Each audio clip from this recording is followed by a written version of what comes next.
Avant toute chose, rejoignons David pour se tenir au courant des bons plans sur Tokyo et ses alentours. Le meilleur du Japon, c'est dans quelques instants. Et puis après, on se retrouve en plateau pour un débrief des dernières actus du moment. C'est parti pour les news.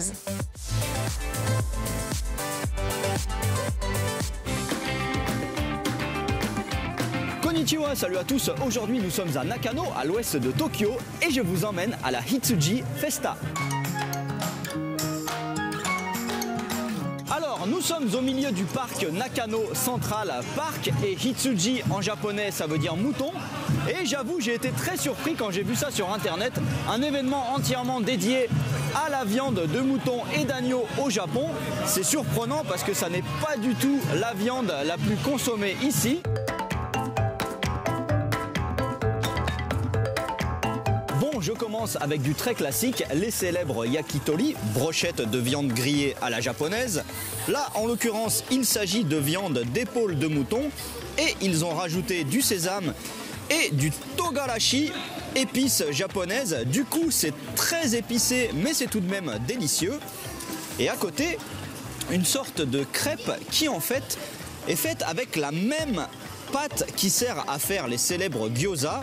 Et à l'intérieur, il y a plein de petits morceaux de viande d'agneau, des oignons et là encore des épices. Et très bonne surprise, c'est super bon.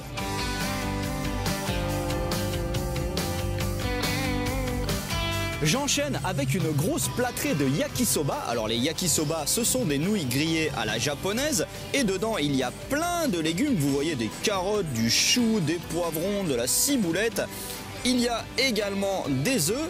Et bien évidemment, aujourd'hui, des morceaux de mouton. Et comme le mouton a un goût très prononcé, cela change complètement le goût des yakisoba. Mais au final, c'est très bon. Et à côté, un truc assez original. Lamb cheese pan. Alors là, on est plutôt dans de la fusion avec de la nourriture indienne, on va dire. C'est une sorte de gros beignet un peu dur, j'avais jamais mangé ça. Et à l'intérieur, il y a donc du fromage et de la viande d'agneau.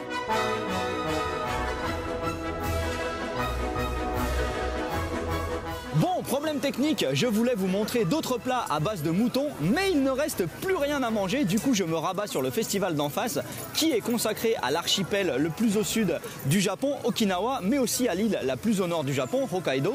C'était très sympa, il y a eu plein de danses.